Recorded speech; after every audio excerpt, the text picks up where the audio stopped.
கர்த்தருக்குள் பிரியமானவர்களே, கர்த்தர் இந்த நாளில் கூட பார்த்தீங்கன்னா நம்ம தேவனுக்காக வாழ வேண்டும். பல காரியங்களை இந்த உலகத்தில் நம்மளை மனுஷர்களாக படைத்திருக்கார். ஆவி, ஆத்மா, சரீரமாக படைச்சிருக்கார். அப்போ நம்ம ஆவியை காத்துக்கொள்ளணும், ஆத்மாவை காத்துக்கொள்ளணும், சரீரத்தை காத்துக்கொள்ளணும். சரி, இதெல்லாம் நான் காத்துக்கொள்ளணும். அப்போ சரீரத்தை நான் காத்துக்கொள்ளணுமா? இது உலகபரமான சரீரம், மண்ணுக்குள்ளே போகிற சரீரம், இதையே நான் காத்துக்கொள்ளணும் அப்படின்னு நீங்கள் ஒருத்தருக்கு ஒருத்தருக்கு கண்டிப்பாக ஒரு கேள்வி வரலாம். ஏன் இந்த சரீரத்தை காத்துக்கணும்? ஏசுப்பா மண்ணிலேருந்து கொண்டு வந்தார், மண்ணிலேருந்து திருப்பி அனுப்புகிறாரு. ஆனால் இந்த உலகத்திற்கு வாழ்கிறதுக்கு நம்ம அந்த சரீரம் தான் அவ்வியங்களே ஆண்டவர் உண்டு பண்ணியிருக்காருல்ல. அதனால தான் அவர் என்ன சொல்கிறாருன்னா, நாம் இனி பாவத்திற்கு ஊழியம் செய்யாதபடிக்கு பாவ சரீரம் ஒழிந்து போகும் பொருட்டாக நம்முடைய பழைய மனுஷன் அவரோடு கூட சிலுவில் அறையப்பட்டது என்று அறிந்திருக்கிறோம். இந்த உலகத்தில் மனுஷனாக அவர் படைத்த பிறகு நம்மளுக்கு சரீரத்தை கொடுக்குறாரு. அந்த சரீரம் தான் என்ன ஆகுது? பாவத்துக்கு உட்படுது இல்லையா?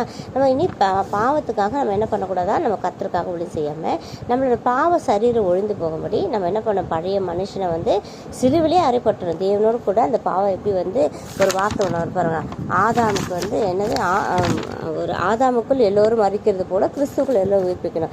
ஏன் ஆதாமுக்குள் அப்படி ஒழிந்து போகுதுன்னா, ஆதாமத்தில் ஆண்டவர் அதை ஒழித்து விடுறாரு. அந்த சிலுவிலேயே நம்மளோட பாவத்துக்காக தான் அவர் எல்லாத்தையும் மறித்து போகிறார் இல்லையா? அப்போ நம்ம என்ன பண்ணணும்? அவருக்காக ஊழியம் செய்யணும். இந்த பாவ சரீரத்துக்காக நம்ம ஊழியம் செய்யக்கூடாது. ஏன்னா இந்த பாவ சரீரம், ஏன் எப்படி பாவ சரீரம் சொல்கிறீங்களே? சரீரம் தான் மண்ணுக்கு போகுதுன்னா, கர்த்தராக இயேசு கிறிஸ்து தான் இந்த சரீரம் தான் நம்மளுக்கு என்ன பண்ணுது? பாவத்தை தூண்டுது. நம்மளோட கண்கள் தான் என்ன பண்ணுது? இச்சையை தூண்டுது. இச்சைங்கிறது வெறும் தவறான காரியத்துக்கு மாத்திரம் இச்சை இல்லை. ஒருத்தவங்க நல்ல அழகான ஒரு வஸ்திரம் விட்டுருந்தாலும், ஒரு நகை வச்சுருந்தாலும், ஒரு நல்ல வீடு, பங்களா வீடு மாதிரி பெரிய வீடு இருந்தாலும், ஒரு நல்ல கார் இருந்தாலும், ஏன் குழந்தைங்க விளையாடுற சைக்கிளில் கூட அவங்க கொஞ்சம் நல்ல காஸ்ட்லியான சைக்கிள் வச்சுருந்தா கூட அது இச்சைங்கிறது ஒரு மாதிரியான அது இச்சைங்கிறது ஒரு ஆசை. இச்சைக்கு பேர் இன்னொன்று ஆசை இல்லையா? அந்த ஆசையை தூண்டுகிறது. நம்மளுடைய அந்த ஆவல் சொல்லலாம், ஆர்வம் அப்படியே தூண்டும். அந்த ஆவலாக இருக்கும். எப்படா இது வெளில வராங்களா, அந்த சாரி கட்டத்தை பார்ப்போமா, இந்த நகை போட்டதை பார்ப்போமா, அந்த ஆவல், அந்த மாதிரி ஆர்வத்தோடு, ஆர்வம், ஆவல், ஆசை, இச்சை, இப்படி தான் அது வரும். அப்போ இத்தனையும் அது என்ன பண்ணுது? நம்மளுடைய கண்கள் தான் என்ன பண்ணுறது? தூண்டுறது. அதே மாதிரி நம்ம கை என்ன பண்ண பல நேரத்தில் தொட்டு பார்த்துடலாமா எப்படியாவது, அந்த எப்படி இருக்குது அது சாரீ சாஃப்டாக இருக்கா? நான் பெண்ணுன்றதை நான் அதை சொல்கிறேன், ஏன்னா ஆடை குறித்து சொல்ல வேண்டான்னு. இதே ஆண்கள் கூட சரி, ஒரு ஒயிட் ட்ரெஸ் பார்க்குறோன்னு வச்சுக்கோங்களேன், ஒரு ஊழியத்துக்கு போகிறோம், சபைக்கு போகிறோம், எல்லாம் செய்கிறோன்னா அந்த ஒயிட் ட்ரெஸ் பார்த்தோன்னா அவங்களுக்கு கூட பார்த்தீங்கன்னா ஒரு ஒயிட் ட்ரெஸ் பார்த்துட்டப்பா சூப்பராக இப்போ அந்த ஒயிட்டு நல்லா ஷைனிங்காக இருக்குது அப்படி நின்று அப்படி ஷோம் பண்ணோம்னா, அப்படி நின்று அப்படி பிரசங்கம் பண்ணோம்னா சும்மா அப்படியே ஷைனிங்காக ஆவியானவரே நம்ம கொடுக்குற மாதிரி. உண்மையாங்க நிறைய பேருக்கு அந்த எண்ணம் இருக்கும், இல்லைன்னு சொல்லவே முடியாது. கண்டிப்பாக இருக்கும். ஒரு சிலருக்கு கண்டிப்பாக இந்த கர்த்தர் ஒரு வார்த்தையை கொடுக்குறாருன்னா அவரோட அனுமதி இல்லாமல் நம்மளோட வாயிலேருந்து ஒரு வார்த்தையும் புறப்படாது. அப்போ அந்த மாதிரி கூட நம்ம நினைக்கலாம், நாம் தான் அப்படி பண்ணுறோமோ, விசுவாசிக்கு நம்ம தான் அப்படி பண்ணுறோமோ, நாம் தான் பாவியாக இருக்கணும். இல்லை, எல்லாமே இச்சைக்குரியது தான். அந்த ஒரு ஷைனிங்காக ஒரு சாரீ கட்டணும்னு நினைப்பாங்க. ஒரு ஊழியக்காரன் ஊழி செய்கிறாங்கன்னா அவங்களுக்குள்ள அந்த ஒயிட்டை குறித்து ஒரு மேன்மை இருக்கும்.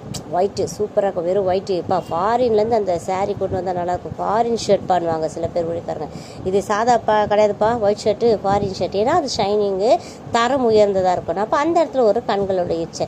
அதுக்கப்புறம் பார்த்திங்கன்னா நம்மளோட வாயில் பேசுகிற வார்த்தை வெறும் அருவருப்பான வார்த்தை, அசிங்கமான வார்த்தை மாத்திரம் இல்லாமல் ஒரு மற்றவங்களை குறித்தென்ன பொறாமையின் வார்த்தை, எரிச்சலின் வார்த்தை, மேன்மையின் வார்த்தை, பெரிய உயர்ந்த ஜாதி வெறி பிடிச்ச வார்த்தை, இனம் வெறி. அதாவது இனம்னா கூட ஆண் பெண் இருக்கலாம். ஆனால் அதில் கூட ஒருத்தவங்க சொல்லுவாங்க, அட நான்லாம் நல்லா கம்பீரமாக ஆள் ஹைட்டு வெயிட்டமாக இருப்பேன், அவன் பாருங்கள் ஒன்றுமே இருக்க மாட்டான், சின்னதாக இருப்பான், நம்ம சைஸுக்கு பாதி கூட வரமாட்டான், அவனுக்கு பார்த்தீங்கன்னா என்னமா ரொம்ப திமிராக இருப்பான். நீங்கள் உண்மையிலேங்க அந்த உயரத்தை குறித்த சில பேருக்கு மேன்மை பயங்கரமாக இருக்கும்.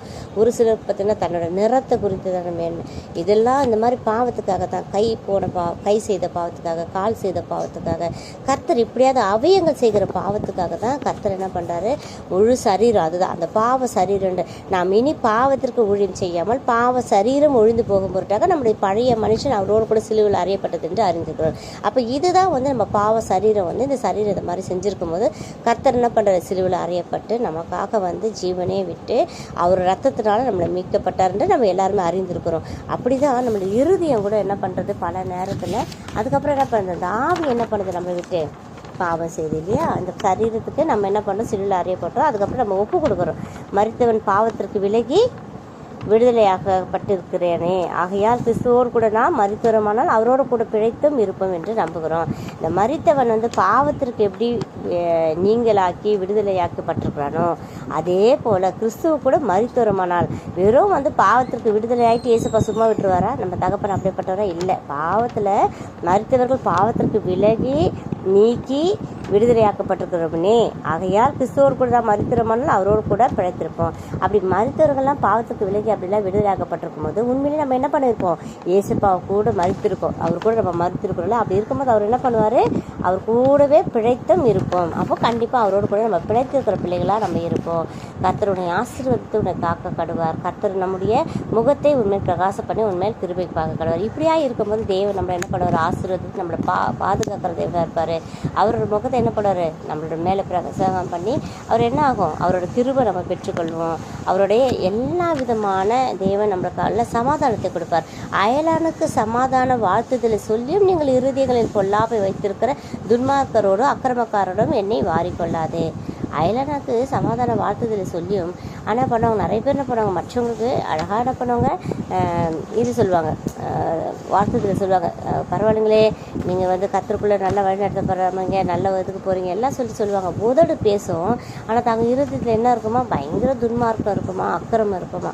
அவங்கள போல் என்னை வாரிக்கொள்ளாதே. நம்ம அந்த மாதிரியான காரியங்களை செய்யவே கூடாது. அப்படி இருந்தால் நம்மளுக்கு சமாதானம் தான் கேடாக இருக்கும். இன்னொருத்தவங்க ரொம்ப பெருமை ஞானத்தில், உங்களுக்கு தெரியுமா? அதிக ஞானத்தில் அதிக சலிப்புண்டு, அறிவு பெருத்தவன் நோவு பெருத்தவன். ரொம்ப அறிவாளின்னு பேசிக்கிறவர் தான் பார்த்தீங்கன்னா கடைசியில் ஒன்றும் இல்லாமல் உட்காந்துட்ருக்கார், நோவு பெருத்தவர். அவர் ஒன்றுத்தே இல்லாமல், ஏன்னா அவங்களுக்குள்ள உலகப்புறமான அறிவு, நான் பெரிய ப்ரில்லியன்ட், என்னை தவிர எனக்கு எல்லாவற்றையும் வேதத்தை அறிந்திருக்கேன், நான் எல்லாம் அந்த உலக காரியங்களை அறிந்திருக்கேன், இந்த உலக காரியங்கள் என்ன நடக்கணும், அந்த மாதிரி அறிவு பெருத்தவன் நோவு பெருத்தவன். நிறைய பேர் அப்படி தான் இருக்காங்க. ரொம்ப நான் புத்திசாலி, நான் ரொம்ப ப்ரில்லியன்ட்டுன்னு.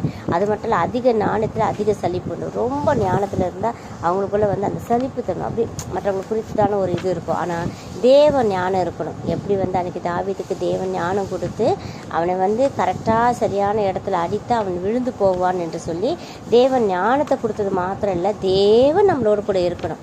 கர்த்தருடைய ஆசீர்வாதத்தை காக்க கடவுள் அவர் நம்மளோடு கூட இருக்கணும். அவர் கரங்களில் நம்மளோட கரம் அடங்கி இருக்கணும். அப்போ தான் என்ன பண்ண போகிறாரு? எல்லாவற்றையும் தேவன் காரியங்களை வாய்க்கப்படுகிறார் இருப்பார். மன்னிக்கிற தன்மை இருக்கணும். அதனால் நீங்கள் ஜெபம் பண்ணும்போது எவைகளை கேட்டுக்கொள்கிறீர்களோ அவைகள் எல்லாம் பெற்றுக்கொள்ளும் என்று விசுவாசிகள், அப்போது அவைகள் உங்களுக்கு உண்டாகும் என்று சொல்லுகிறோம். கொஞ்சத்தில் உண்மை இருக்கவன் அநேகத்தில் உண்மையாக இருக்கிறான். கொஞ்சத்தில் இல்லையா? ஆனால் கொஞ்சம் விஷயத்தில் நம்ம உண்மையாக இருக்கும்போது தேவன் அநேக விஷயத்தில் நம்மளை காக்கிற தேவனாக இருப்பார். எப்பொழுது நாம் சத்துருக்கு இடம் கொடுக்காம, பாவத்துக்கு இடம் கொடுக்காம. சத்துருங்கிறது என்னங்க? வெறும் பேய் பிசாசு பில்லி சூனியமா? இல்லை, எல்லா பாவத்தையும் அது சத்துருக்களை குறித்தால். அது மாத்திரம் இல்லை, இம்மைக்காக நம்ம என்ன பண்ணக்கூடாது? கிறிஸ்துவின் மேல் நம்பிக்கை இல்லாமல் என்ன பண்ணணும்? கர்த்தரை உண்மையாக தேடுகிறவர்களாக இருக்கணும். அப்படி இருக்கும்போது தான் தேவன் என்ன பண்ணுவார்? நம்ம மரித்து போனால் கூட என்ன பண்ணுவாராம்? அதுலேருந்து விலகி நம்மளை பாதுகாத்து நம்மளை அழைக்கிற தேவனாக இருப்பார்.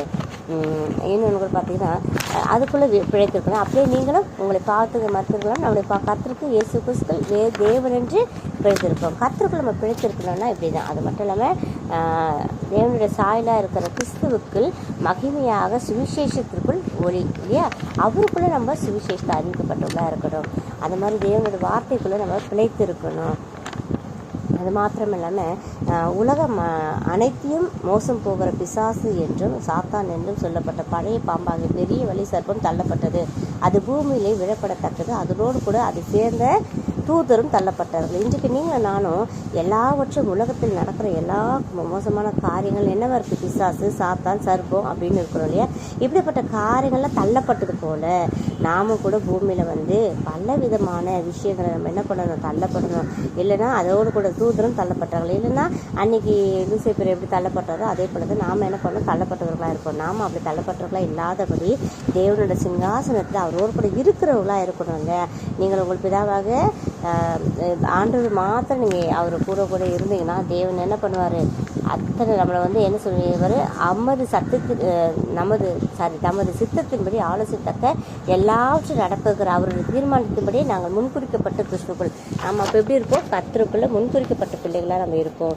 இன்றைக்கும் நீங்கள் வந்து பொல்லாத சத்ருவான பிசாசின் பாவங்களை விட்டு விலகி தேவனுக்காக நம்ம வந்து வரும்போது நம்மளுக்குள்ள மன்னிக்கிற தன்மை, சமாதானம் எல்லாவற்றையும் தேவன் கொடுப்பார். நம்ம ஞானி என்றும் நம்ம வந்து ரொம்ப அறிவாளி இது மாதிரிலாம் யோசிக்காமல், தண்ணி குறித்து புகழ்ந்து பிரசங்கம் பண்ணாமல் ஆண்டருக்காக செய்யணும். அது மட்டும் இல்லாமல் இந்த உலகத்தில் மாத்திரமா நம்ம வந்து இயேசுப்பா ஏற்றுக்கிட்ட பிறகு